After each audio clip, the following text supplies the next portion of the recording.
बिहारी जय राधा माधवा जय कुंज बिहारी जय गोपीजन वल्लभा जय गिरिवरधारी जय यशोदनन्दन व्रज जनरञ्जन यशोदनन्दन व्रज जनरञ्जन यमुनातीरवनचारि जय राधा माधवा जय कुञ्ज बिहारी जय गोपीजन वल्लभा जय गिरिवरधारी जय यशोदनन्दन व्रज जनरञ्जन यशोदनन्दन व्रज जनरञ्जन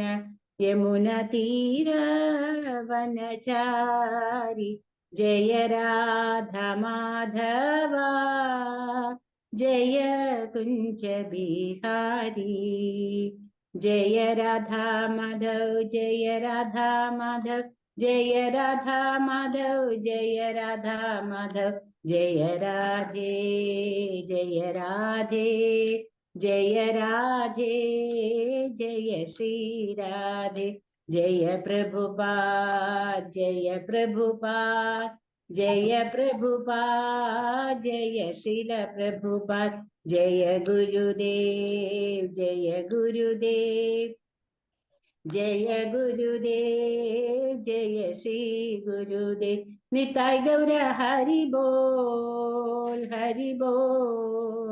निताय गौर हरि बोल हरे कृष्णा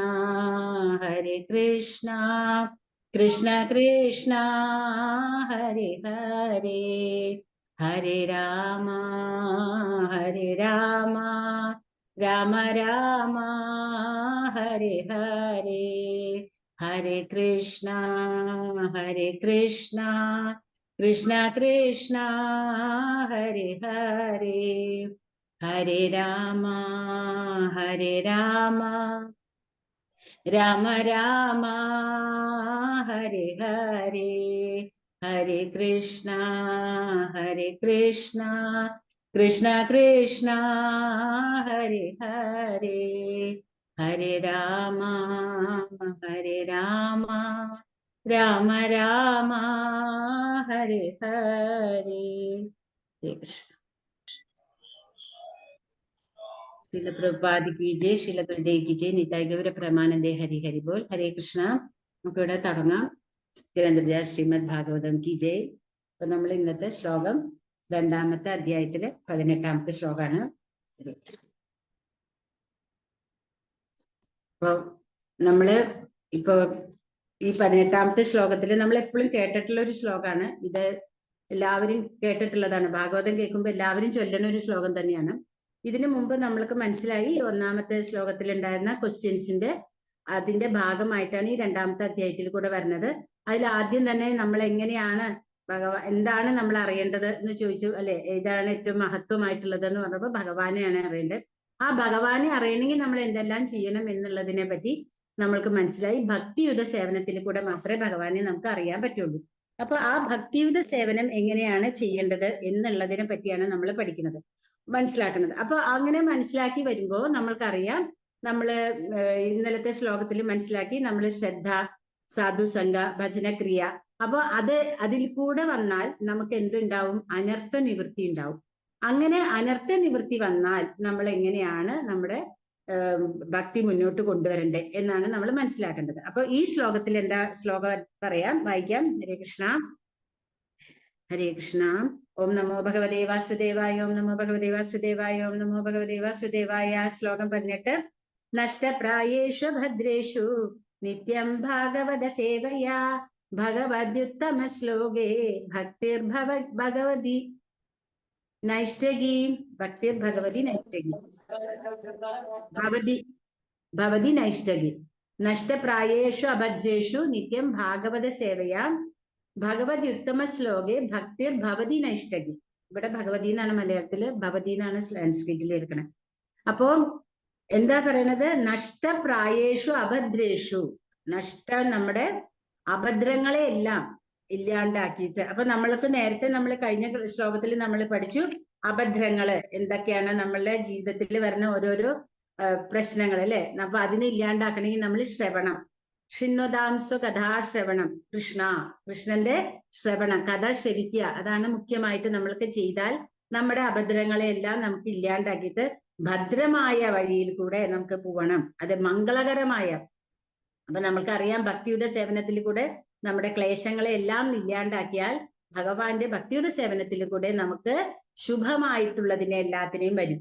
അപ്പൊ അങ്ങനെ നമ്മൾ ശുഭമായിട്ടുള്ളതിനെയാണ് നമ്മൾ മംഗളമായിട്ടുള്ളത് എന്ന് പറയുന്നത്. അങ്ങനെ നിത്യം ഭാഗവത സേവയാ. അപ്പൊ എങ്ങനെയാണ് നമുക്ക് അങ്ങനെ മംഗളം വരുന്നത് എന്ന് പറയുന്നത്? ദിവസവും നമ്മൾ ഭാഗവതം ശ്രവിക്കണം. അപ്പൊ ഇവിടെ ഭാഗവതം ശ്രവിച്ചാൽ നമ്മളുടെ കഷ്ടങ്ങളെ ഇല്ലാണ്ടാക്കാൻ പറ്റും എന്ന് നമ്മൾക്ക് തീർത്ത് പറഞ്ഞു തരികയാണ്. അപ്പോ ഭാഗവതം ശുദ്ധ ഭക്തനിൽ നിന്ന് ശ്രവിക്കണം. അപ്പൊ നമ്മളെല്ലാവരും ശുദ്ധ ഭക്തരിൽ നിന്നാണോ ശ്രവിക്കണേ? അപ്പൊ നമുക്കറിയണം നമ്മൾ ശുദ്ധ ഭക്തരാണോ, അല്ലെങ്കിൽ നമ്മൾ അത്രയും പാണ്ഡിത്യമുള്ളവരാണോ? അതാണ് നമ്മുടെ ക്വാളിറ്റി. നമ്മുടെ യോഗ്യത എന്താ? നമ്മൾ വരുന്നത് ഗുരു ശിഷ്യ പരമ്പരയിൽ കൂടിയാണ്. നമ്മുടെ ഗുരു എന്താണോ നമുക്ക് പറഞ്ഞു തന്നിട്ടുള്ളത് അതിനെ നമ്മൾ അതേപടി പറയുകയാണ് ചെയ്യുന്നത്. അതാണ് ഇവിടെ ഏറ്റവും ആവശ്യമുള്ളൊരു ക്വാളിറ്റി. അതായത് നമ്മളുടേതായിട്ട് നമ്മൾ ഇവിടെ ഒന്നും പറയണില്ല. എന്താണോ നമുക്ക് പ്രഭുപാദ പ്രഭുപാദയുടെ ഗുരുവിൽ നിന്ന് എന്തൊക്കെയാണോ പ്രഭുപാദയ്ക്ക് കിട്ടിയിട്ടുള്ളത് അത് അങ്ങനെ തന്നെ പ്രഭുപാദ നമുക്ക് വളരെ വിശദമായിട്ട് നമുക്ക് പറഞ്ഞു തന്നിട്ടുണ്ട് ഭാഗവതത്തിൽ കൂടെ. അപ്പൊ എന്തുകൊണ്ട് പ്രഭുപാദ ഈ ഭാഗവതത്തിൽ തന്നെ ആശ്രയിച്ചു? അതിനുകൊണ്ട് ഉള്ള ഉത്തരം നമുക്ക് ഈ പർപ്പട്ടിൽ കിട്ടുന്നുണ്ട്. അപ്പോ ഇവിടെ പറയണു, അങ്ങനെ ഭഗവാനെ, പരമദിവ്യോത്തമ പുരുഷനായ ഭഗവാനെ നമ്മൾ ആശ്രയിച്ചാൽ നമ്മൾക്ക് എന്തുണ്ടാവും? നമ്മുടെ ഭക്തിയുത സേവനത്തിൽ നമുക്ക് മുന്നേറാനായിട്ട് സാധിക്കും. അങ്ങനെ ഭക്തിയുത സേവനത്തിൽ മുന്നേറുമ്പോൾ നമ്മുടെ ഭക്തിക്ക് ഒരു നിഷ്ഠ വരും. അതാണ് ഇവിടെ പറയുന്നത്. എന്താ പറയുന്നത്? നൈഷ്ടകി ഭക്തിർ ഭവതി നൈഷ്ടകി. നൈഷ്ട അതായത് നിഷ്ഠ, നമ്മളില് നിഷ്ഠ ഉണ്ടാവുന്നു. അപ്പൊ നമ്മൾക്കറിയാം, നമ്മൾ ഇതിനു മുമ്പിലത്തെ 1-ാമത്തെ അധ്യായത്തിലെ 6-ാമത്തെ ശ്ലോകത്തിൽ നമ്മൾ മനസ്സിലാക്കിയിരുന്നു നമ്മൾ എന്താ ചെയ്യേണ്ടതെന്നാ പറഞ്ഞത്? സവേ പുംസാം പരോധർമ്മ ഏതോ ഭക്തി അധോക്ഷജ. അപ്പൊ ഇന്ദ്രിയങ്ങളെ കൂടെ മനസ്സിലാക്കാൻ പറ്റാത്ത ആ ഭഗവാനെ, അധോക്ഷജനായ ആ ഭഗവാനെ നമ്മൾക്ക് മനസ്സിലാക്കണമെന്നുണ്ടെങ്കിൽ നമ്മള് ഭാഗവതം ശ്രവിക്കണം. അപ്പൊ ഭാഗവതം ശ്രവിക്കുന്നതിന് മുമ്പ് നമ്മുടെ ഗുരുപരമ്പരയിൽ നമുക്കറിയാം, നമ്മളോട് പറഞ്ഞിട്ടുണ്ട് ആദ്യം ഭഗവത്ഗീതയാണ് പഠിക്കേണ്ടത്. അത് ഡിഗ്രി ആണെങ്കിൽ ഇതാണ് എന്താ പറയാ, പോസ്റ്റ് ഗ്രാജുവേഷൻ ആണ്.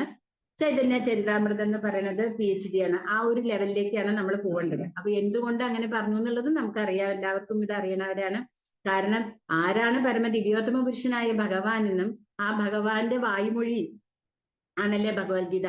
അത് അത്രയും ക്ലിയർ ആയിട്ട് ഇപ്പൊ നമ്മളെ എന്തുകൊണ്ട് നമുക്ക് അതിനുള്ള യോഗ്യത ഉണ്ടായി എന്ന് വെച്ചിട്ടുണ്ടെങ്കിൽ ഭഗവാന്റെ ഭക്തൻ, ഏറ്റവും സുഹൃത്തും ഭക്തനും ഭഗവാൻ പറഞ്ഞിട്ടുണ്ട്.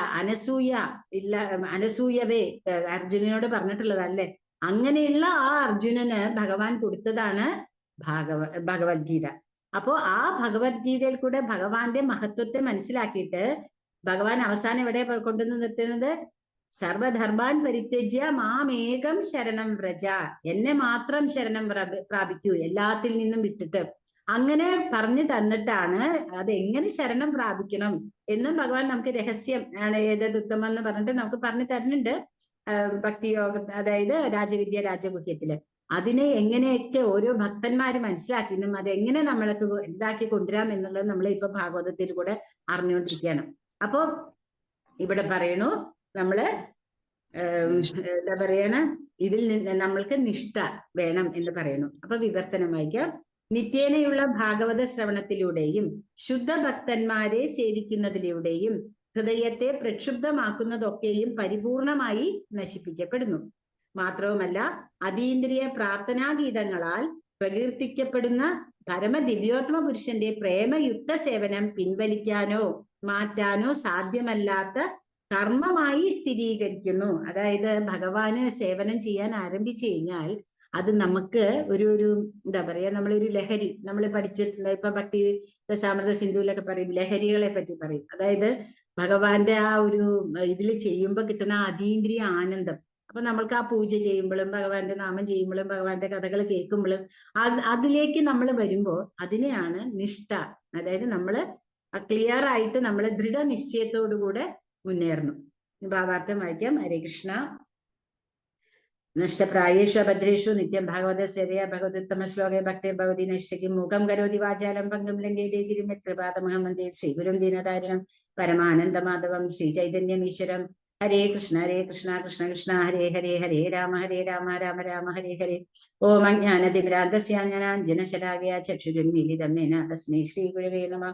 നമോ വിഷ്ണുപാദായ കൃഷ്ണപ്രേഷ്ഠായ ഭൂതലേ ശ്രീമതേ ഭക്തിവേദാന്ത സ്വാമിനിധി നാമിനെ.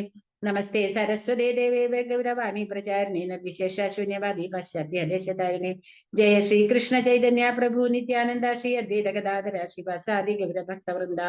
ഹരേ കൃഷ്ണ കൃഷ്ണ കൃഷ്ണ ഹരേ ഹരേ ഹരേ രാമ രാമ രാമ ഹരേ ഹരേ. ശ്രീല പ്രഭുപാദിക്ക് ജയ്. എല്ലാ വൈഷ്ണവരുടെയും പാദങ്ങളിലും നമസ്കരിച്ചുകൊണ്ട് തുടങ്ങുന്നു. ഹരേ കൃഷ്ണ. ശ്രീല പ്രഭുപാദിക്ക് ജയ്. ഭാവാർത്ഥം. ആത്മസാക്ഷാത്കാര മാർഗത്തിൽ പ്രതിബന്ധങ്ങൾ എന്ന് നിരൂപിക്കുന്ന സമഗ്ര അമംഗളകരമായ കാര്യങ്ങളെയും ഹൃദയത്തിൽ നിഷ്കാസനം ചെയ്യാനുള്ള ഉപായം ഇവിടെ നിർദ്ദേശിക്കുന്നു. അപ്പൊ ഇവിടെ നിർദ്ദേശിക്കുന്ന ഉപായം എന്താണ്? എല്ലാ തരത്തിലുള്ള ഭൗതികതാ മാലിന്യങ്ങളെ നമ്മളിൽ നിന്ന് മാറ്റാൻ എന്താണ് വഴി എന്നാണ് പറയുന്നത്. പ്രതിവിധി ഭാഗവത സംസർഗമാകുന്നു. ഇരുവിധത്തിലുമുള്ള ഭാഗവതങ്ങളുണ്ട്. ഗ്രന്ഥഭാഗവതവും ഭക്തഭാഗവതവും. ഈ ഇരുഭാഗവതവും മതിയായ പരിഹാരമാകുന്നു. രണ്ടും അല്ലെങ്കിൽ ഏതെങ്കിലും ഒന്ന് മാത്രമോ പ്രതിബന്ധങ്ങളെ ശൂന്യമാക്കാൻ തക്കവിധം പര്യാപ്തമാണ്. ഗ്രന്ഥഭാഗവതത്തെ നിർദ്ദേശാനുസരണം ഭാഗവതൻ സ്വജീവിതം നയിക്കുകയാൽ ഭക്തഭാഗവതൻ ഗ്രന്ഥഭാഗവതത്തോളം ഉത്തമനാകുന്നു. മാത്രവുമല്ല പരമദിവ്യോത്തമ പുരുഷനെ കുറിച്ചും ഭാഗവതരായ ഭഗവത് ഭക്തരെ കുറിച്ചുമുള്ള സമ്പൂർണ്ണ ജ്ഞാനം ഗ്രന്ഥഭാഗവതത്തിൽ ഉൾക്കൊള്ളിച്ചിരിക്കുന്നു. ഭാഗവത ഗ്രന്ഥവും ഭാഗവതനും സദൃശ്യരാകുന്നു. പരമദിവ്യോത്തമ പുരുഷനായ ഭഗവാന്റെ പ്രത്യക്ഷ പ്രതിനിധിയാകുന്നു ഭക്തഭാഗവതൻ. ആകയാൽ ഭക്തഭാഗവതനെ പ്രീതിപ്പെടുത്തുന്നതിലൂടെ ഗ്രന്ഥഭാഗവതത്തിന്റെ പ്രയോജനം ലഭിക്കുന്നു. ഭക്തഭാഗവത സേവനത്തിലൂടെയും ഗ്രന്ഥഭാഗവത സേവനത്തിലൂടെയും ഒരാൾ ഭക്തിമാർഗത്തിൽ ക്രമേണ പുരോഗതി പ്രാപിക്കുന്നത് എപ്രകാരമെന്ന് മനസ്സിലാക്കുന്നതിൽ മനുഷ്യബുദ്ധി പരാജയപ്പെടുന്നു. ഈ വസ്തുതകളൊക്കെ പൂർവജന്മത്തിൽ ദാസീപുത്രനായി ഭവിച്ച ശ്രീല നാരദദേവനാൽ വിശദീകരിക്കപ്പെട്ടവയാകുന്നു. സന്യാസിമാരുടെ ആശ്രമ സേവനത്തിൽ ഏർപ്പെട്ടിരുന്നതിനാൽ അവരുമായി സംസർഗത്തിലാകാൻ നാരദമുനിക്ക് ഭാഗ്യമുണ്ടായി. സന്യാസിമാരുമായി സമ്പർക്കത്തിൽ ഏർപ്പെടുകയും ഉച്ഛിഷ്ടം ഭക്ഷിക്കാൻ ഭാഗ്യം സിദ്ധിക്കയാലും ദാസീപുത്രന് ഭക്തശ്രേഷ്ഠനായ ശ്രീ നാരദനായി തീരുവാനുള്ള സുവർണ അവസരം ലഭിച്ചു. ഭാഗവത സംസർഗത്തിന്റെ വിസ്മയാവഹമായ ഫലമാണിത്. ഈ വസ്തുതകൾ അനുഭവത്തിൽ ബോധിക്കണമെങ്കിൽ അത്തരം ഭാഗവത സംസർഗത്തിലൂടെ ഒരാൾ അതീന്ദ്രിയ ജ്ഞാനം അനായാസേന പ്രാപിക്കുന്നുവെന്നും തൽഫലമായി ഭഗവത് ഭക്തിയുടെ സേവനത്തിൽ സ്ഥിരീകൃതനാകുന്നുവെന്നും മനസ്സിലാക്കണം. ഭാഗവത ശിക്ഷണത്തിൻ കീഴിൽ ഭക്തിയുത സേവനത്തിൽ എത്രത്തോളം പുരോഗതി ഉണ്ടാകുന്നുവോ അത്രത്തോളം ഒരാൾ അതീന്ദ്രിയ പ്രേമയുത സേവനത്തിൽ അതിരേകരമായി ദൃഢമായി തീരുന്നു. ആകയാൽ ഗ്രന്ഥഭാഗവത സന്ദേശങ്ങൾ വ്യക്തി ഭാഗവതനിൽ നിന്നും സ്വീകരിക്കണം. മാത്രമല്ല ഈ ഇരു ഭാഗവതരെയും സംയോഗം ഒരു അഭിനവ ഭക്തന് അധികതരമായ നേട്ടമുണ്ടാക്കുമെന്ന് നിശ്ചയമായും സഹായിക്കുന്നു. ഹരേ കൃഷ്ണ. ശ്രീല പ്രഭുപാദിക്ക് ജയ്. ഭാവാർത്ഥത്തില് ശ്രീല പ്രഭുപാദർ എന്താ പറയണത്? ആത്മസാക്ഷാത്കാര മാർഗത്തിൽ പ്രതിബന്ധങ്ങളെന്ന് നിരൂപിക്കുന്ന സമഗ്ര അമംഗളകരമായ കാര്യങ്ങളെയും ഹൃദയത്തിൽ നിന്ന് നിഷ്കാസനം ചെയ്യാനുള്ള ഉപായം ഇവിടെ നിർദ്ദേശിക്കുന്നു. അപ്പൊ നമ്മള് മനസ്സിലാക്കി, ശ്രദ്ധ, വിശ്വാസം വേണം എന്ത് കാര്യത്തിലും. നമുക്ക് എല്ലാ കാര്യത്തിലും നമ്മൾ എപ്പോഴും പറയുന്ന ഒരു കാര്യമാണ് വിശ്വാസം ഇല്ലാണ്ട് ഒരു കാര്യം ചെയ്താലും നേരെയാവില്ല എന്ന്. അപ്പൊ നമ്മൾക്ക് വേണ്ടത് വിശ്വാസം. അപ്പൊ എന്തിനെ വിശ്വസിക്കണം? ഭഗവാന്റെ വാക്കുകളെ വിശ്വസിക്കണം. നമ്മൾ ഈ ഭൗതിക ലോകത്തിലെ ഓരോരുത്തരുടെ സ്വഭാവം നിമിഷ നേരം കൊണ്ട് മാറും. നമുക്ക് തോന്നും അവരാണ് നല്ലത്, ഇവരാണ് നല്ലത്, ഇവര് പറയണതാണ് കറക്റ്റ് എന്നൊക്കെ നമുക്ക് തോന്നുന്നുണ്ടെങ്കിലും നമ്മൾക്ക് ശരിക്കും മനസ്സിലാക്കിയാൽ കുറെ നാളുകൾ കഴിയുമ്പോഴായിരിക്കും നമുക്ക് മനസ്സിലാവുക, ഓ ഇങ്ങനെ പറഞ്ഞതൊന്നും അല്ലല്ലോ അയാള് ചെയ്യണത്, എനിക്ക് എന്താ ഇങ്ങനെയൊക്കെ അയാള് ചെയ്തേ എന്നുള്ളത് വിശ്വസിക്കാൻ പറ്റില്ല നമ്മൾ പറയും. പക്ഷെ ഭഗവാൻ അങ്ങനെയല്ല. ഭഗവാൻ നമ്മളോട് പറഞ്ഞിട്ടുണ്ട്, എന്റെ കാര്യം ആരാണോ മറ്റുള്ളവർക്ക് പറഞ്ഞു കൊടുക്കുന്നത് അവരെനിക്ക് പ്രിയപ്പെട്ടവനാണ്, ഞാൻ അവരെ എന്റെ ലോകത്തേക്ക് കൊണ്ടുപോകും അല്ലെ. അപ്പൊ ഭഗവാൻ അത് പറഞ്ഞിട്ടുണ്ട് നമ്മളോട്, എന്റെ കാര്യം മറ്റുള്ളവരിലേക്ക് എത്തിക്കുക, അതാണ് നമ്മളുടെ ഓരോരുത്തരുടെയും കടമ. കാരണം ഈ മനുഷ്യ ജീവിതം എന്ന് പറയുന്നത് വളരെ തുച്ഛമായിട്ടുള്ള സമയത്തിനേക്കുള്ളൂ. അതിൽ തന്നെ കുറെ സമയം നമ്മൾ ഉണ്ടും ഉറങ്ങിയും ഓരോരോ കാര്യങ്ങൾ കഴിച്ച് കഴിയാണ്. അതിലും ഭാഗ്യം ചെയ്തവരാണ് ചെറിയ കുട്ടിയിലെ ഭഗവാനെ അറിയാൻ പറ്റുന്നത്. അപ്പോ നമുക്ക് കിട്ടിയ ഈ അസുലഭമായ സന്ദർഭം നമ്മൾ എങ്ങനെ വിനിയോഗിക്കണം? ഭഗവത് സേവനത്തിനായിട്ടാണ് ചെയ്യേണ്ടത്. അപ്പൊ ഭഗവത് സേവനത്തിൽ ചെയ്യണമെന്നുണ്ടെങ്കിൽ നമുക്ക് ആ വിശ്വാസം, ഭഗവാനോടുള്ള വിശ്വാസം, ഭഗവാന്റെ വാക്കുകള് വിശ്വസിക്കണമെങ്കിൽ എങ്ങനെ നമുക്ക് സാധിക്കുക? ശുദ്ധ ഭക്തന്മാരുമായിട്ടുള്ള സംഘം. അതാണ് ഇവിടെ പ്രഭുപാദം നമുക്ക് പറഞ്ഞു തരുന്നത്. കാരണം ശുദ്ധ ഭക്തനിൽ കൂടെ മാത്രമേ ഒരിക്കലും ശുദ്ധ ഭക്തനിൽ അല്ലാണ്ട് ഒരിക്കലും നമുക്ക് ഭഗവാനെ എങ്ങനെയാ മനസ്സിലാക്കാൻ പറ്റുക? ഭഗവാനെ മനസ്സിലാക്കാൻ നമുക്ക് വേറെ യാതൊരു വഴിയില്ല. കാരണം ഭഗവാൻ തന്നെയാണ് ഭഗവാനെ പറ്റി നമുക്ക് പറഞ്ഞു തന്നിട്ട് നമ്മുടെ ഗുരു പരമ്പരയിൽ കൂടെ നമുക്കത് വളരെ ക്ലിയർ ആയിട്ട് പറഞ്ഞു തരുന്നു. ഇവിടെ എന്താ പറഞ്ഞു തരുന്നത്? നമ്മൾ ഭക്തിയുത സേവനത്തിനെ പറ്റി നമ്മൾ ഇതിനു മുമ്പ് പറഞ്ഞു, വർണ്ണാശ്രമധർമ്മത്തിനെ പറ്റി പറഞ്ഞു. പക്ഷെ വർണ്ണാശ്രമധർമ്മം ബാഹ്യമായ ഒരു പ്രകടനമാണെന്ന് ചൈതന്യ മഹാപ്രഭു പറഞ്ഞിട്ടുണ്ട്. കാരണം ആ ആശ്രമത്തിൽ കൂടെ നമ്മൾ ചെയ്താലും നമ്മൾ ആ കാര്യങ്ങളെല്ലാം ശ്രദ്ധയോടുകൂടെ ചെയ്ത് അതിങ്ങനെ എന്താ പറയാ, ഒരു നൈസർഗികമായ ഭക്തിയിലേക്ക് വരണവരെ നമ്മളെല്ലാം സാധനാ ഭക്തിയിൽ കൂടെ ഇങ്ങനെ ചെയ്തു, നമ്മൾ കറക്റ്റായിട്ട് പൂജ ചെയ്തു, കറക്റ്റ് കാര്യങ്ങളെല്ലാം ചെയ്താലും എപ്പോഴാണോ ആ പ്രേമഭക്തി, ആ ഭാവത്തിലേക്ക് നമ്മൾ വരുന്നത്, അപ്പോഴേ നമുക്ക് ഭഗവാനെ മനസ്സിലാക്കാൻ സാധിക്കുള്ളൂ. അപ്പൊ ഇവിടെ നമുക്ക് പ്രഭുപാദ വളരെ ക്ലിയർ, വളരെ ഈസി ആയിട്ടൊരു കാര്യമാണ് പറഞ്ഞു തരുന്നത്. നമ്മള് അതിനുള്ള പ്രതിവിധി ഭാഗവത സംസർഗമാണ്. ഭാഗവതം, ഭഗവാനുമായിട്ടുള്ള ആ ബന്ധം. ഭഗവാൻ എന്തുകൊണ്ട് ഭാഗവതം ഭഗവാനാണെന്ന് പറയണു? കാരണം ഭാഗവതം തന്നെയാണ്, ഭാഗവതത്തിന്റെ ഓരോ അംഗങ്ങളും, ഇപ്പൊ 1-ാമത്തെ അധ്യായം തൊട്ട് 12-ാമത്തെ അധ്യായം വരെ ഭഗവാന്റെ ഓരോ അംഗങ്ങളായിട്ടാണ് നമ്മൾ മനസ്സിലാക്കുന്നത്. അപ്പൊ അതുകൊണ്ടാണ് ഭാഗവതം ഭഗവാൻ തന്നെയാണ് എന്ന് പറയുന്നത്. അപ്പൊ നമുക്ക് അതിൽ കൂടുതൽ വേറെ ഒന്നും വേണ്ട അല്ലെ. ആ ഭഗവാനെ തന്നെ നമ്മുടെ കൂടെ നടത്തണം അല്ലെങ്കിൽ നമ്മൾ കൊണ്ടുപോകണം എന്നുണ്ടെങ്കിൽ പ്രഭുപാദ എന്താ ചെയ്തത്?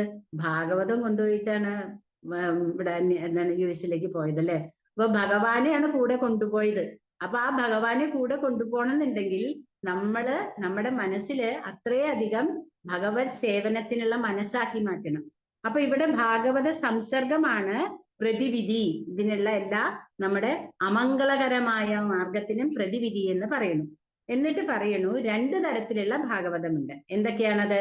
ഒന്ന് ഗ്രന്ഥഭാഗവതവും ഒന്ന് ഭക്തഭാഗവതവും. അതായത് ഭഗവാന്റെ കാര്യങ്ങളെ കുറിച്ച് പറഞ്ഞു തരുന്ന ആ ഭക്തനെയും ഭാഗവതൻ എന്ന് പറയും. ഗ്രന്ഥത്തിലെ ഈ രൂപത്തിൽ നമ്മുടെ മുമ്പിലിരിക്കുന്ന ഈ ഗ്രന്ഥങ്ങളെല്ലാം, ഭാഗവതം ഇപ്പൊ നമുക്ക് 18 വോള്യമുണ്ട് പ്രഭുപാദ തന്നിട്ടുണ്ട്. ഈ 12 സ്കന്ധങ്ങൾ അടങ്ങിയ ഈ ഭാഗവതത്തിന്, ആ പുസ്തകത്തിന് ഭഗവാനായിട്ടാണ്. അപ്പൊ അതും ആ ഭാഗവതം, ഗ്രന്ഥഭാഗവതം നമ്മൾ എങ്ങനെയാ കേൾക്കാന്ന് പറഞ്ഞത്? ഭക്തഭാഗവതന്റെ അടുത്തുനിന്നാണ് നമ്മൾ കേൾക്കേണ്ടത്. ഭക്തഭാഗവതൻ ആവണമെന്നുണ്ടെങ്കിൽ നമ്മളുടെ ഏറ്റവും ആവശ്യമുള്ള ക്വാളിറ്റിയാണ് ഗുരു ശിഷ്യ പരമ്പര. അല്ലാണ്ട് ഞാൻ എന്നെ കൂടെ പറയാണ്, പാണ്ഡിത്യം, സാൻസ്ക്രിറ്റിൽ പാണ്ഡിത്യം ഒന്നും ഉണ്ടായിട്ടല്ല പറയണത്. നമ്മൾ പറയാൻ ശ്രമിക്കുകയാണ്. കാരണം എന്താ വെച്ചാൽ ഭഗവാന്റെ പരമ്പരയെന്നല്ലേ പറഞ്ഞിട്ടുള്ളത്, ഭഗവാൻ പറഞ്ഞിട്ടുള്ളതാണല്ലോ. അപ്പൊ നമുക്കത് പറയാലോ. അപ്പൊ അങ്ങനെയാണ് ഇവിടെ പ്രഭുപാദ നമുക്ക് പറഞ്ഞു തരുന്നത്. ഭാഗവതവും മതിയായ പരിഹാരമാകുന്നു. അപ്പോ ഒരു ഭക്തനെ സേവിക്കുക, അതാണ് ഏറ്റവും വലിയ ക്വാളിറ്റി. നമ്മൾ അത് ഇന്നലെ പറഞ്ഞു, ഭജനക്രിയ, നമ്മുടെ ഗുരുവിനെ നമ്മൾ സേവിക്കുക. അപ്പൊ ഗുരു എന്ന് പറഞ്ഞാല് ഭഗവാന്റെ തന്നെ പ്രത്യക്ഷ രൂപമാണ്.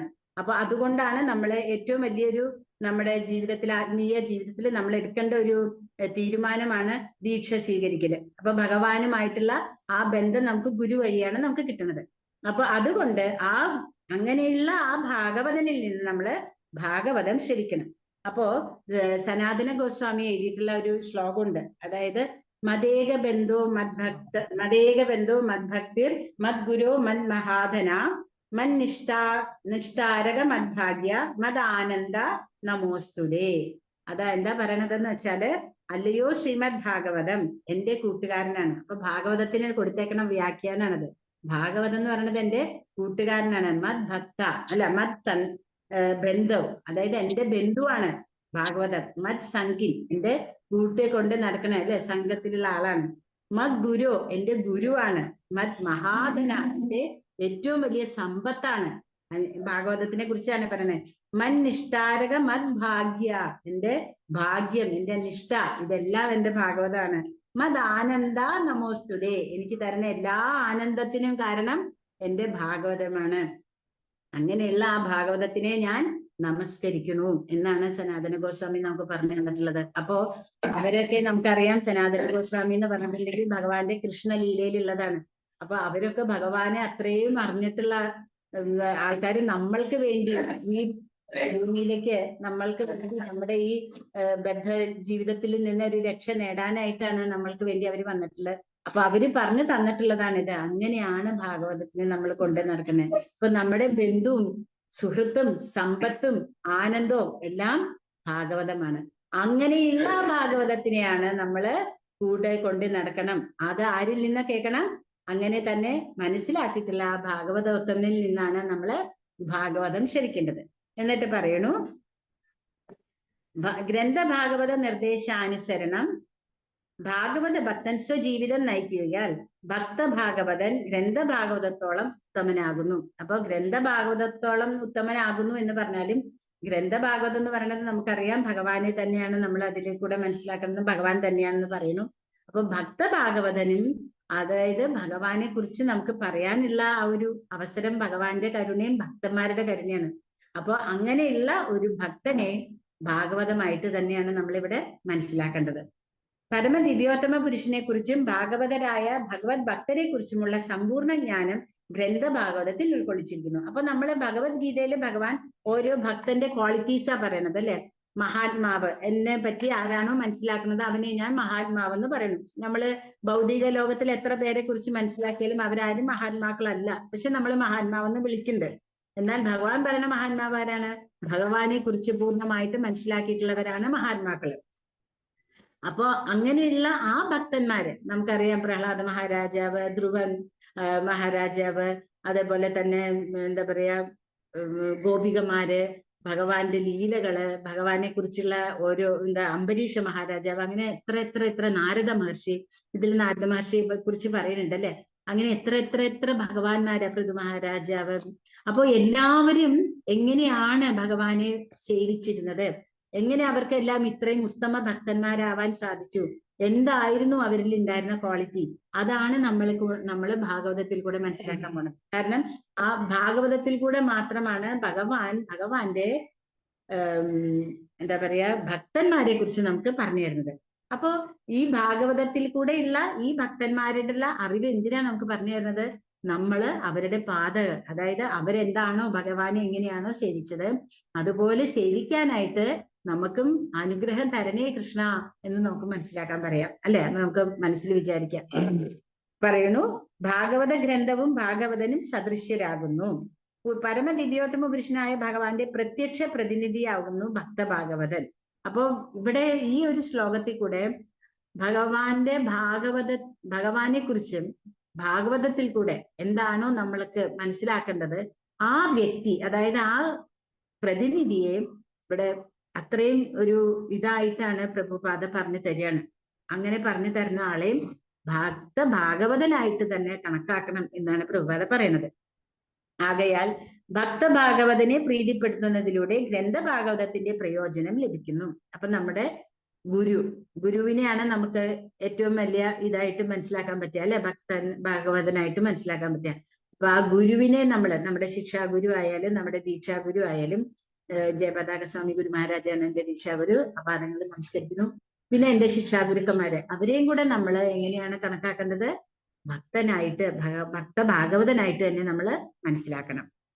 ആകയാൽ ഭക്തഭാഗവതനെ പ്രീതിപ്പെടുത്തുന്നതിലൂടെ ഗ്രന്ഥഭാഗവതത്തിന്റെ പ്രയോജനം ലഭിക്കുന്നു.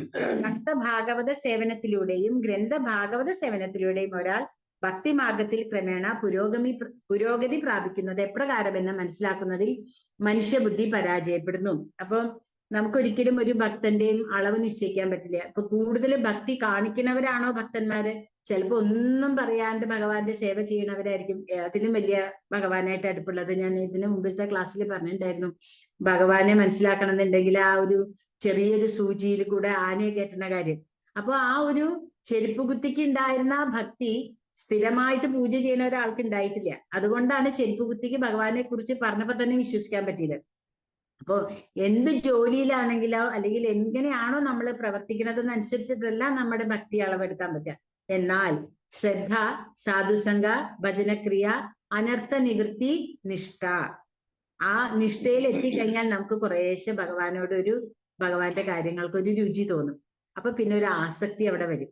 അങ്ങനെ ഒരു ആസക്തി എന്ന് വെച്ചാൽ ഭഗവാനെ എനിക്ക് ഇനിയും വേണം, എനിക്ക് ഇനി അറിയണം, എനിക്ക് എന്താണെന്ന് അറിയണം, ഇതൊന്നും അല്ല ഭഗവാൻ എന്നുള്ള ആ ഒരു ഇതിലേക്ക് നമ്മൾ എത്തും.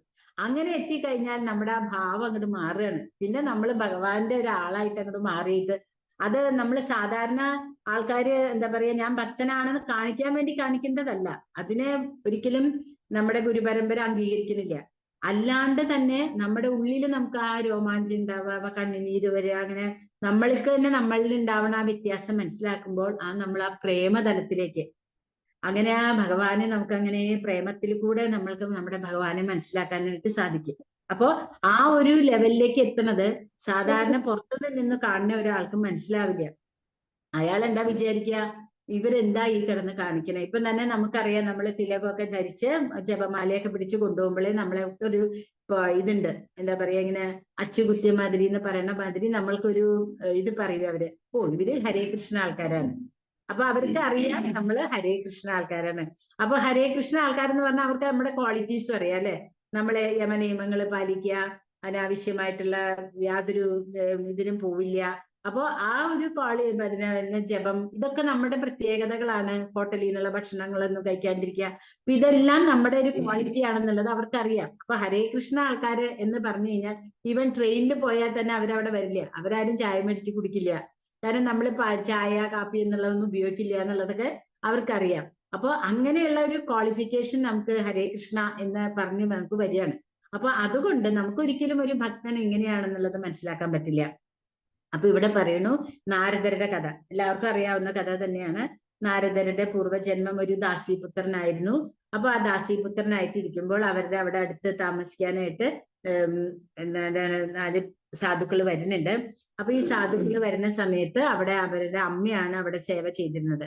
അപ്പൊ അവിടെ സേവ ചെയ്യുന്ന സമയത്ത് അമ്മയുടെ കൂടെ നാരദരും പോയിരുന്നിട്ട് അവര് കഴിച്ചിരുന്ന പ്രസാദത്തിന്റെ ഉച്ഛിഷ്ടം നാരദർക്ക് സ്വീകരിക്കാനുള്ള അവസരം ഉണ്ടായി. അപ്പൊ ആ ഭഗവാന്റെ പ്രസാദം, ഭഗവാന്റെ ഭക്തന്മാരെ നമുക്ക് ചാതുർമാസ്യം നമ്മള് വ്രതം എടുക്കുമല്ലോ. അപ്പൊ ഈ ചാതുർമാസ്യ വ്രതം എടുക്കുമ്പോ എവിടെയും പോവാണ്ട് അവര് ഒരേ സ്ഥലത്തിരുന്നിട്ടായിരിക്കും ആ വ്രതം എടുക്കുക.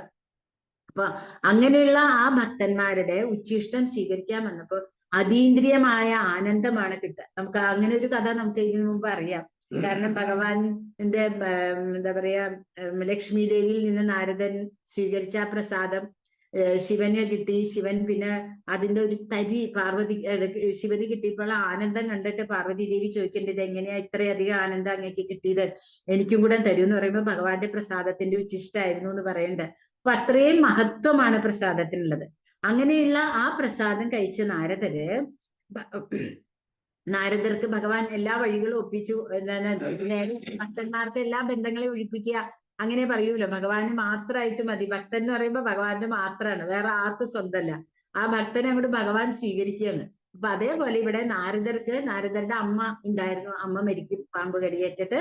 അങ്ങനെ ആ കുട്ടി അവിടെ നിന്ന് വിട്ടു പോവാണ് ആ സ്ഥലത്ത് നിന്ന്, ഇവരെല്ലാരും പോയ ശേഷം. അങ്ങനെ ഒരു ദിവസം ഇങ്ങനെ ഇരിക്കുന്ന സമയത്ത് ഭഗവാന്റെ ആ ഒരു രൂപം കാണാനായിട്ട് സാധിക്കുകയാണ് നാരദർക്ക്.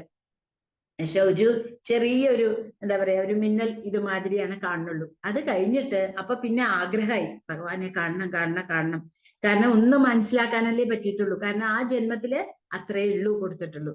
അത് കഴിഞ്ഞിട്ട് പിന്നെയാണ് നാരദരുടെ അടുത്ത ജന്മത്തിലാണ് ഭഗവാന്റെ തന്നെ ഭക്തനായിട്ട് മാറാൻ സാധിക്കുന്നത്. അപ്പോ അത്രയും മഹത്വമുണ്ട് ഭഗവാന്റെ ഭക്തന്മാരായിട്ടുള്ള സംഘം.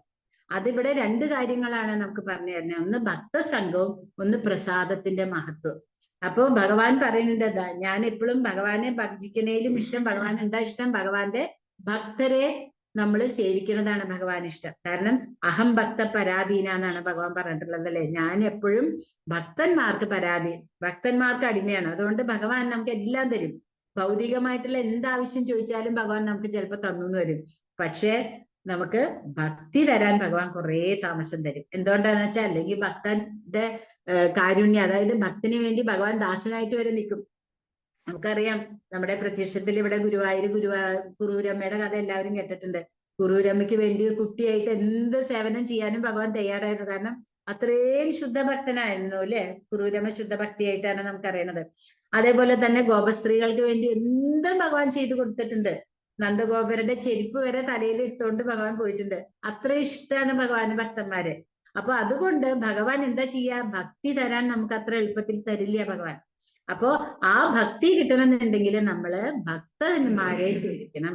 അപ്പൊ അത് നമ്മുടെ ഗുരു മഹാരാജാവ് നമ്മൾക്ക് എല്ലാം നമ്മുടെ ഇത് പറഞ്ഞു തരാനായിട്ട് അനുഗ്രഹത്തിന് നമ്മുടെ കൂടെ നിൽക്കുന്നത് എല്ലാവരും നമ്മുടെ ഭക്തന്മാര് തന്നെയാണ്. പലർക്കും പല ക്വാളിറ്റികളായിരിക്കും, പലരും പല കുറവുകൾ ഉണ്ടാവും. പക്ഷെ നമ്മൾ എപ്പോഴും പറയുക എന്താന്ന് വെച്ചാൽ, ഒരു കനിഷ്ഠ ഭക്തൻ എപ്പോഴും ഒരു നമ്മളെക്കാളും ഉയർന്ന ഭക്തന്മാരിൽ നിന്ന് കൂടുതൽ കേൾക്കാൻ, അതേപോലെ മധ്യമായിട്ട് നമ്മള് മധ്യമാധികാരിയായിട്ടിരിക്കുമ്പോൾ നമ്മൾ നമ്മുടെ കൂടെയുള്ളവരെ പോലെ, എന്നാൽ നമ്മുടെ കനിഷ്ഠാധികാരി നമ്മളെക്കാളും കുറവായിട്ട് വരുന്ന പുതുഭക്തന്മാർക്ക് നമ്മൾ അറിവുകൾ പറഞ്ഞു കൊടുത്തിട്ട് അവരെ മുന്നോട്ട് കൊണ്ടുവരണം. അപ്പൊ നമ്മളെ അങ്ങനെ ഇതേപോലെ അതുകൊണ്ടാണ് ഇവിടെ നാരദർക്ക് ഭക്തന്റെ ആ ഭക്തന്മാരുടെ സേവ ചെയ്യാൻ സാധിച്ചുകൊണ്ട് എന്തുണ്ടായി, അദ്ദേഹത്തിന് ആ അനുഗ്രഹം കിട്ടി. ഭഗവാന്റെ വലിയൊരു ഭക്തനായിട്ട് മാറാനുള്ള അനുഗ്രഹം കിട്ടുകയാണ്. അത് എന്നിട്ട് പിന്നെ ഇവിടെ പറയണു, ഭാഗവത സത്സംസ്കൃതത്തിന്റെ വിസ്മയാർഹമായ ഫലമാണിത്. നാരദര് വലിയ ഭക്തനായത് ഭാഗവത ഭക്തന്മാരെ സേവിച്ചത് കൊണ്ടാണ്. ഈ വസ്തുതകൾ അനുഭവത്തിൽ ബോധിക്കണമെങ്കിൽ അത്തരം ഭാഗവത സത്സംഗത്തിലൂടെ ഒരാൾ അതീന്ദ്രിയ ജ്ഞാനം അനായാസേന പ്രാപിക്കുന്നുവെന്നും ഫലമായി ഭഗവത് ഭക്തിയുത സേവനത്തിൽ സ്ഥിരീകൃതനാകുന്നുവെന്നും മനസ്സിലാക്കണം. അപ്പൊ നമ്മൾക്ക് ഭക്തിയുത സേവനത്തിനെ പറ്റിയാണ് നമ്മൾ കുറച്ചിപ്പോ 16ാമത്തെ അധ്യായം മുതൽ അതിനു മുമ്പ് തന്നെ നമ്മൾ ഭക്തിയുത സേവനത്തിനെ കുറിച്ചാണ് മനസ്സിലാക്കി കൊണ്ടുവരുന്നത്. അപ്പൊ ഇവിടെ ഭക്തിയുത സേവനം എങ്ങനെ ചെയ്താലാണ് നമ്മൾക്ക് ഭഗവാനെ കിട്ടുക എന്ന് പറയണം.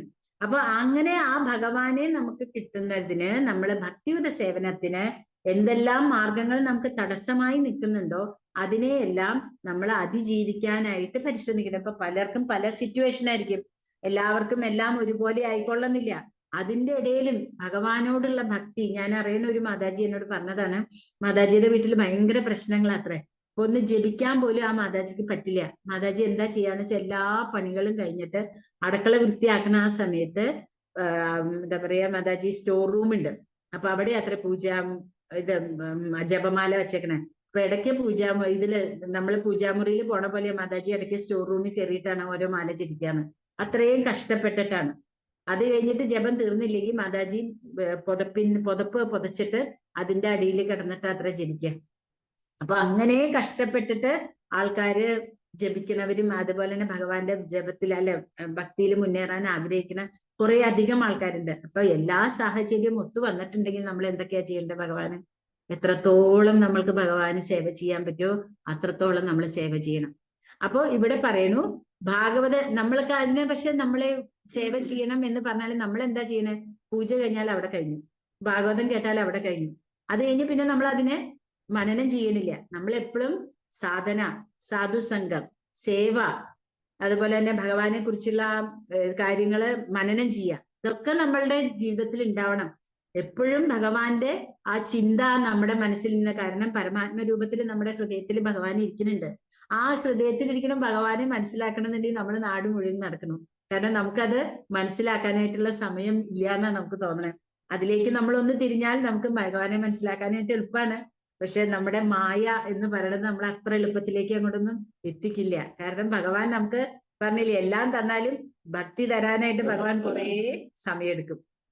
ആ ഭക്തി നമ്മുടെ നിഷ്ഠയിൽ കൂടെ, ദൃഢനിശ്ചയത്തിൽ കൂടെ മാത്രമേ നമുക്ക് മുന്നോട്ട് കൊണ്ടുവരാൻ സാധിക്കുള്ളൂ. ഭാഗവത ശിക്ഷണത്തിന് കീഴിൽ ഭക്തിയുത സേവനത്തിൽ എത്രത്തോളം പുരോഗതി ഉണ്ടാകുന്നുവോ അത്രത്തോളം ഒരാൾ അതീന്ദ്രിയ പ്രേമയുത സേവനം, സാധാരണ നമ്മൾ കേൾക്കുക അതീന്ദ്രിയ ഭക്തി എന്നാണ് നമ്മൾ കേൾക്കുക അല്ലെ, അതീന്ദ്രിയ സേവനം അല്ലെങ്കിൽ അതീന്ദ്രിയ ഭക്തി. ഇവിടെ അതീന്ദ്രിയ പ്രേമയുത സേവനം എന്നാ പറഞ്ഞിട്ടുള്ളത്.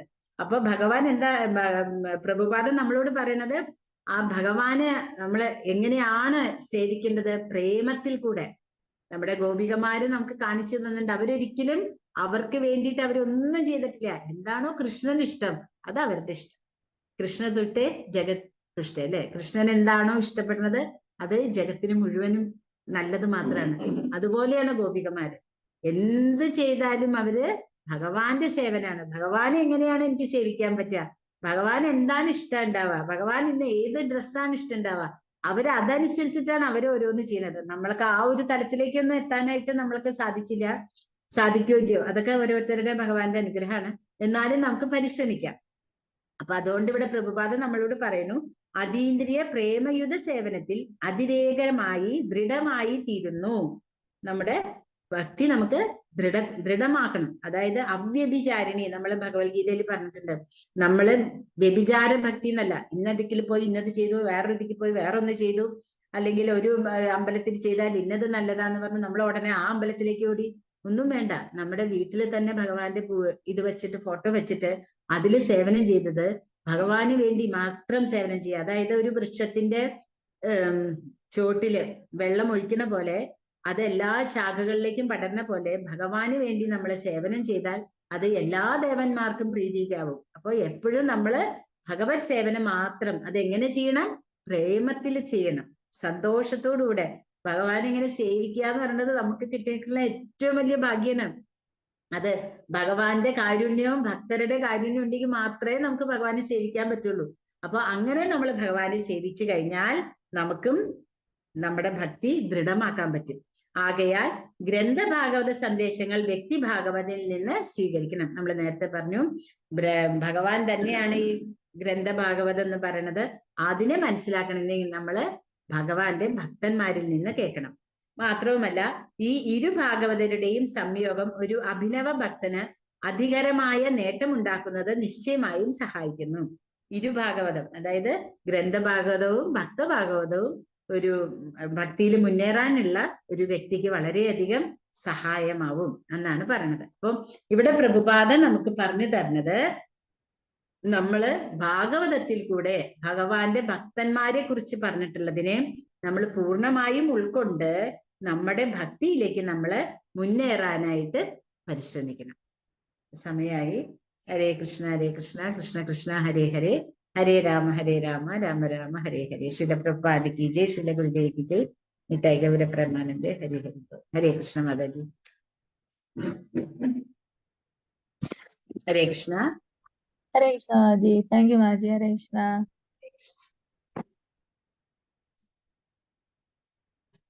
എന്തെങ്കിലും ചോദിക്കാനുണ്ടോ? ഹരേ കൃഷ്ണ മാതാജി. ഹരേ ഹരേ കൃഷ്ണ. കൃഷ്ണ. നന്നായിട്ട് പറഞ്ഞു. ഞാൻ കുറച്ച് വൈകിട്ടാണ് കയറിയത്. ഗ്രന്ഥ ഭാഗവതവും ഭക്തഭാഗവതം എന്ന് പറയുന്ന ഭക്തന്മാരെ കുറിച്ചാണോ പറഞ്ഞത്? ആ, ഭക്തഭാഗവതം എന്ന് പറഞ്ഞാൽ ആർക്കാണോ ഭഗവാനെ ഭഗവാനിൽ കൂടെ, അതായത് ഭക്തന്മാരിൽ കൂടെയല്ലേ നമുക്ക് ഭാഗവതം മനസ്സിലാക്കാൻ പറ്റുന്നുള്ളൂ. നമ്മളിപ്പോ കുറേ ഭാഗവതങ്ങൾ കേൾക്കുന്നുണ്ടാവും. എത്രയോ സ്ഥലങ്ങളിൽ പോയാൽ സപ്താഹം സപ്താഹം എന്ന് പറഞ്ഞ് നമ്മൾ കേൾക്കുന്നുണ്ട്. പക്ഷെ ഈ സപ്താഹത്തിൽ കൂടെ നമുക്ക് ഭാഗവതം മനസ്സിലാവണില്ല. നമുക്ക് കുറച്ച് കഥകൾ മാത്രം മനസ്സിലാവണമെന്നല്ലാണ്ട് ഒരിക്കലും ഭഗവാനെ കുറിച്ച് നമ്മൾ മനസ്സിലാക്കണില്ല അവിടെ. പക്ഷെ നമ്മുടെ ഈ പരമ്പരയിൽ നിന്ന് വരുന്ന ആ അവരെയാണ് ഉദ്ദേശിക്കുന്നത് ഇവിടെ.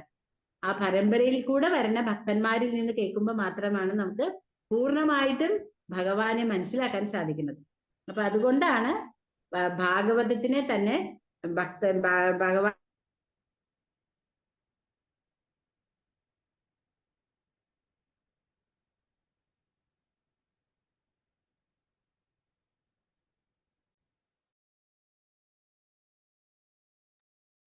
ഹരേ കൃഷ്ണ.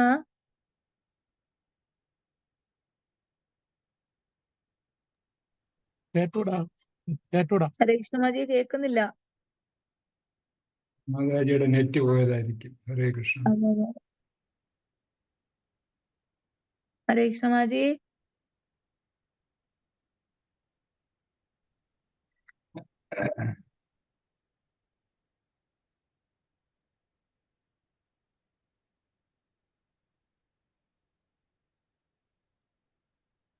ഹരേ കൃഷ്ണ. മാതാജിയുടെ നെറ്റ് പോയതായിരിക്കും. മാതാജി ലെഫ്റ്റ് ആയി, തിരിച്ചു കയറുമായിരിക്കും. വെയിറ്റ് ചെയ്യാം നമുക്ക്.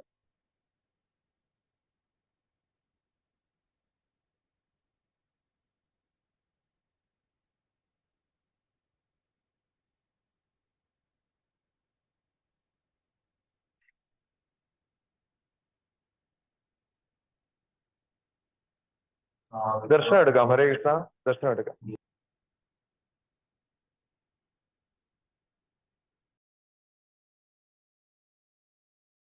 ഹരേ കൃഷ്ണ കൃഷ്ണ കൃഷ്ണ കൃഷ്ണ ഹരേ ഹരേ, ഹരേ രാം രാം രാം ഹരേ ഹരേ കൃഷ്ണ. ഹരേ കൃഷ്ണ. ഹരേ കൃഷ്ണ പ്രഭു. ഹരേ സോറി, എന്റെ ഇന്റർനെറ്റ് കട്ടായി പോയി. ഓക്കെ ഹരേ മാജി, കൃഷ്ണ. ഭഗവാന്റെ ദർശനം എടുത്തിട്ട് ഭഗവാന്റെ ദർശനം മാജി ഇപ്പൊ കഴിയും ആയിക്കോട്ടെ മാജി. ആയിക്കോട്ടെ. അല്ലെ, കുഴപ്പമില്ല കുഴപ്പമില്ല. ഹരേഷ് കാണിച്ചോളൂ പ്രഭു. ഹരേഷ് സോറി. ഹരേ രാം രാം ഹരേ ഹരേ, ഹരേ കൃഷ്ണ കൃഷ്ണ കൃഷ്ണ ഹരേ ഹരേ, ഹരേ രാം രാം ഹരേ ഹരേ, ഹരേ കൃഷ്ണ കൃഷ്ണ കൃഷ്ണ ഹരേ ഹരേ, ഹരേ രാം രാം ഹരേ ഹരേ, കൃഷ്ണ കൃഷ്ണ കൃഷ്ണ ഹരേ ഹരേ, ഹരേ രാം രാം ഹരേ കൃഷ്ണ കൃഷ്ണ ഹരേ കൃഷ്ണ കൃഷ്ണ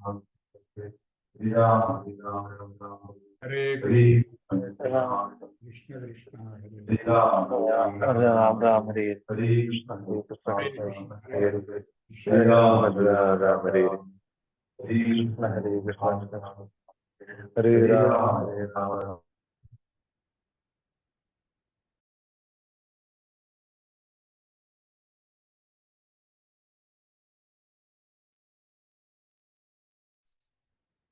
ഹരേ കൃഷ്ണ മാതാജി, നല്ല ക്ലാസ് ആയിരുന്നു. നന്ദി ഹരേഷ് മാതാജി. ഹരേ കൃഷ്ണ. ഹരേഷ് കട്ടായി പോയി പ്രഭു അതിന്റെ ഇടയിൽ.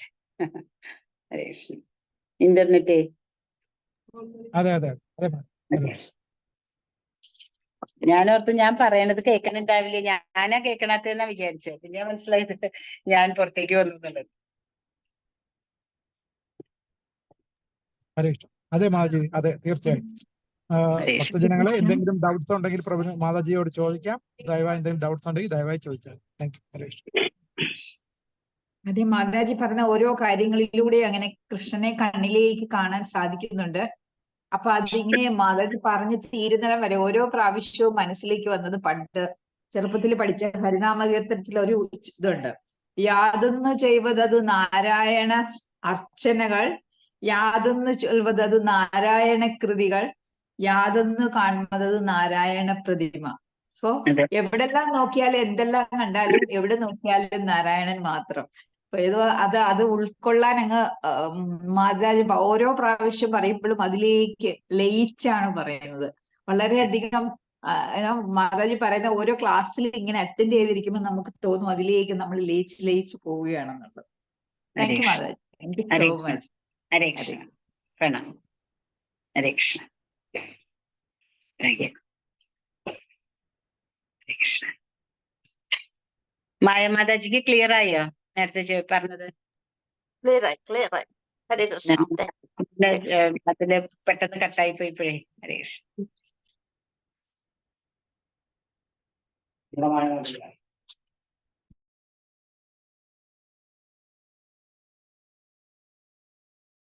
ഓക്കെ മാജി, വേറെ ആർക്കും ഡൗട്ട്സ് ഒന്നും ഇല്ലാന്ന് തോന്നുന്നു. നമുക്ക് ക്ലോസ് ചെയ്യാം മാജി. താങ്ക് യു മാജി. ഹരേ കൃഷ്ണ. താങ്ക് യു മാതാജി. താങ്ക് യു മാതാജി. ഹരേ കൃഷ്ണ. എല്ലാവർക്കും പ്രണാമം. പഞ്ചകൽപതരുഭ്യശ്ച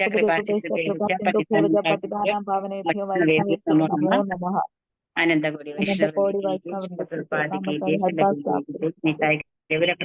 ഹരേ ഹരേ കൃഷ്ണ. എല്ലാ വൈഷ്ണവർക്കും പ്രണാമം. താങ്ക് യു എല്ലാവർക്കും. ഹരേ കൃഷ്ണ. താങ്ക് യു മാതാജി. ഹരേ കൃഷ്ണ.